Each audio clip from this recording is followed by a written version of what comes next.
La Chance des mots, guerrière des pages, a été choisie par le club de lecture suprême pour se lancer dans la recherche ultime, la recherche du Graal, le livre parfait. Mais elle s'est fait un ennemi, l'auteur noir qui a perdu sa famille dans un incendie de bibliothèque. Obsédé par sa vengeance, il désire brûler le livre parfait, caché sous sa fausse identité. Il ralentit la Chance des mots dans sa quête en lui envoyant des livres pourris. Ce n'est pas possible, ces pages sont beaucoup trop fines. Tu as fait une erreur en m'envoyant ce livre aux pages trop fines. Peut-être croyais-tu que j'allais me faire prendre au piège et le sous-estimer. Mais je compte toujours le nombre de pages dans un livre avant de le commencer, et les pages fines sont plus faciles à tourner et sont super douces. Ainsi, la Chance des mots continue sa route, dans sa quête de trouver le Graal du livre. Suite au prochain épisode. Bonjour, bienvenue sur ma chaîne. Aujourd'hui, vous l'aurez compris, on parle pas de Noël. Mais d'un de mes genres littéraires favoris, je parle bien entendu des mangas. Et aujourd'hui, plus précisément, on va parler shonen. Et ouais, j'ai décidé de vous faire en fait une série de vidéos. Je vais vous présenter mon top 5 de mes différents mangas selon leur genre. Donc aujourd'hui, on va parler shonen. C'est parti. Les shonen, qu'est-ce que c'est? C'est un genre de manga à destination des jeunes garçons. Ça va être des mangas avec beaucoup d'action qui vont généralement suivre un personnage principal avec toute sa clique d'amis qui se dirige vers un but ultime tout au long de la série, comme devenir le roi des pirates ou le roi de l'univers. Généralement, c'est pas ça. Quand on y pense, les shonen ont un côté illimité qui me plaît beaucoup parce que ça peut être un peu n'importe quel genre au final. On peut parler de science-fiction, ça peut être de la fantasy, ça peut être dans notre univers, ça peut être des trucs sur la cuisine, sur le sport, sur absolument tout ce que vous voulez tant que ça correspond au code du shonen en fait. Ça peut même parler de manga, comme avec le numéro 5 qui est Bakuman de Takeshi Obata et Tsugumi Ohba. Ce sont les auteurs du très connu Death Note, dont vous avez forcément entendu parler à un moment donné dans votre vie. J'ai hésité de le mettre dans ce top 5, mais c'est trop connu, déjà. Et puis la fin ne m'a pas convaincue. Dans Bakuman, deux jeunes lycéens se mettent en tête de devenir mangaka, donc créateurs de manga, pour ceux qui ne sauraient pas. Et ultimement, d'avoir droit à une adaptation à l'écran, qui est un peu le Graal ultime pour les créateurs de manga, et donc un petit animé pour eux. Et vont devoir se battre pour se faire une place dans ce monde-là, pour la garder et pour pouvoir accéder à leur but au travers des échecs, des désaccords. Ils vont découvrir que le métier de mangaka, c'est pas facile. Clairement, les auteurs de Bakuman en avaient beaucoup à dire. On va observer de l'intérieur le monde de production des mangas.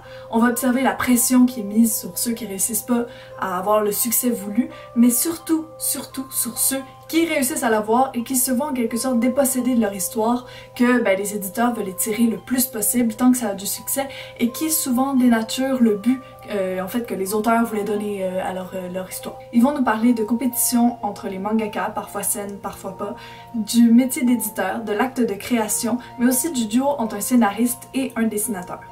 Ça respire le vécu, mais en même temps, ça garde le schéma du shonen, donc il y a beaucoup d'ennemis, beaucoup de personnages et l'action s'enchaîne assez rapidement.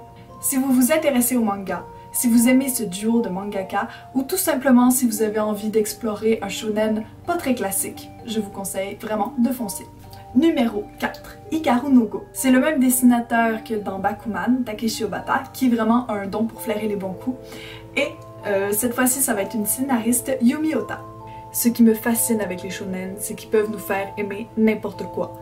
Je vous jure que j'ai déjà suivi avec passion une série qui parle de pain. De pain. Hikaru no Go est l'un de ceux-là. On va suivre l'histoire d'Hikaru qui est un jeune garçon qui un jour va toucher un vieux jeu de Go qui est une espèce de jeu de dames japonais. Et là, il y a un fantôme qui apparaît. Ce fantôme est celui d'un grand joueur de Go contre qui personne ne peut gagner. Et il est adorable! Mais comme il est immatériel, il a un peu besoin d'Hikaru pour pouvoir jouer au Go. Et Hikaru, lui, il va se prendre au jeu et il va décider d'apprendre à jouer avec pour professeur l'adorable fantôme. Il va se lancer dans le Go, il va monter les échelons pour devenir le meilleur et ultimement pour vaincre Akira et ses cheveux tellement magnifiques. Vous avez vu ça? Magnifique. C'est passionnant. Ce manga brise rapidement nos a priori et très rapidement on va se mettre à tourner les pages à toute vitesse parce qu'on veut savoir la suite, on veut savoir qui va gagner. J'ai rarement été autant prise par un manga Et je pense que celui-ci, c'est juste la pure œuvre d'art, de rythme, d'exposition d'enjeux et d'émotions. Et sérieusement, rien que pour les cheveux d'Akira et pour le fantôme, il faut le lire. Numéro 3. Tsubasa Reservoir Chronicle. Ce manga a été écrit par le collectif de mangaka Clamp, qui sont toutes des femmes d'ailleurs, et qui ont connu un grand succès avec l'excellent Exegolic et avec Sakura Card Captor, qui a été, je crois, adapté en animé et qui a connu un franc succès. Voilà. Je vais essayer de résumer ça le plus simple possible parce que ça a beau être super bon, c'est compliqué en tabac. Dans ce manga, on va suivre 4 personnages qui viennent tous d'univers parallèles différents et qui se retrouvent pour diverses raisons à voyager ensemble entre les mondes. On a un qui veut rentrer chez lui, un autre qui veut surtout pas rentrer chez lui, et on a Shaolan et Sakura qui sont 2 amis d'enfance. Et Sakura a été victime d'une espèce de sorcier, il semble que c'est un sorcier, qui a éparpillé son âme entre les mondes, donc il cherche les petits bouts. Tsubasa s'ancre dans un univers complexe et vogue toujours un peu entre le drame et l'humour. On se retrouve avec des personnages juste géniaux, hyper drôles, attachants, mais en même temps avec un petit côté torturé, mettons. Ils n'ont pas un passé très facile et on va d'ailleurs découvrir ce passé au fur et à mesure du manga. Et puis c'est beau. Graphiquement, c'est mon préféré de Clamp. Chaque univers qu'ils vont visiter a sa propre identité visuelle qui va fitter avec les problèmes politiques, artistiques ou techniques qui vont être posés aux personnages. Pour retrouver un fragment d'âme, ils peuvent ou bien faire une course ou alors détrôner un dictateur. Vraiment, voir ces personnages qu'on aime évoluer dans des milieux tellement radicalement différents, c'est juste passionnant. Et en plus, Clamp a eu l'idée de génie de mélanger cet univers-là avec l'univers d'Exegolic, et ça, c'est juste le petit plus trop cool. Numéro 2, One Piece. Comment parler des shonen sans parler du shonen?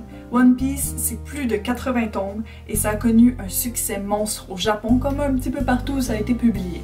C'est l'histoire de Luffy qui, quand il était petit, a eu l'excellente idée d'avaler un fruit du démon, qui est une espèce de fruit magique qui te donne des pouvoirs magiques du coup. Et ce fruit-là lui a donné le pouvoir d'être élastique. Et ouais. Malheureusement, ce fruit-là, il a pour conséquence de le faire couler comme une roche dès qu'il est dans l'eau. Et ça, c'est pas beaucoup de chance parce que Luffy, il veut devenir pirate, comme son modèle Shanks le Roux, qui a trop la classe.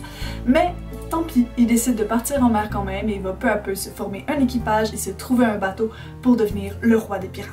Je sais que le nombre de tomes peut faire peur et qu'on se dit souvent qu'au bout de 80 tomes quand même, l'auteur il a dû pas mal faire le tour puis que la créativité, elle doit plus être trop là. Mais c'est justement le point fort de ce manga. Petit à petit, l'auteur il nous installe un univers complexe avec ses propres lois, ses propres règles. C'est d'une créativité qui semble juste sans fond. On va se retrouver avec des personnages au pouvoir absolument ridicules, comme par exemple faire apparaître des portes ou créer des fantômes qui rendent triste. C'est juste infini. Les différentes îles s'enchaînent avec toute une histoire, un passé, des drames différents. Et toutes sont radicalement différentes. On en a des colorés, des sombres, des absurdes. On a vraiment de tout et c'est ça qui est absolument fascinant dans cette œuvre-là. Je suis toujours surprise par la forme que prennent les différents arcs narratifs. Et puis One Piece réussit à faire quelque chose d'extrêmement rare et difficile. C'est complexe, mais pas compliqué. Vu le nombre de tomes, justement, l'auteur il peut se permettre de nous délivrer au compte-gouttes les informations sur son univers. Fait que par exemple, au lieu de nous dire que les militaires gouvernent le monde avant de passer à une autre information, il va faire tout un arc narratif où il va mettre les militaires dans la position centrale de l'arc pour nous montrer c'est quoi exactement qu'ils font, c'est quoi leur pouvoir exact et comment ils contrôlent le monde. C'est le show don't tell et c'est juste parfait. Et ça fait qu'on peut absorber un grand nombre d'informations sans même vraiment s'en rendre compte. Et puis, One Piece est un maître de la manipulation émotionnelle. Sérieusement, quand les personnages se mettent à pleurer, on peut juste avoir la larme à l'œil. Numéro 1, petit roulement de tambour, Fullmetal Alchemist. Quand j'ai sélectionné les mangas pour ce top, je savais d'avance que le numéro 1 serait Fullmetal Alchemist. Il réunit tous les avantages des 4 premiers, mais il y a un petit truc en plus. Cette histoire se situe dans un monde où on pratique l'alchimie. Je vais essayer de vous résumer en gros c'est quoi. Mettons que tu veux faire du pain. Tu fais une espèce de cercle magique. Tu mets les ingrédients du pain dedans. Tu scandes un petit truc, et puis là, pouf, t'as du pain. Édouard et Alphonse décident de faire la même chose, mais avec leur mère décédée. Mais pas de chance, ils ont pas mis assez de farine, alors ça foire un petit peu beaucoup. Alphonse perd tout son corps et Édouard va perdre sa jambe. Édouard, afin d'essayer de sauver son frère, va fixer son âme dans une armure, et pour ça, il va devoir sacrifier un de ses bras. Voilà, donc on a Alphonse en armure et Edward qui s'est fait mettre des membres mécaniques. C'est pas la joie. C'est drôle, super drôle. Et en même temps, c'est profondément dramatique.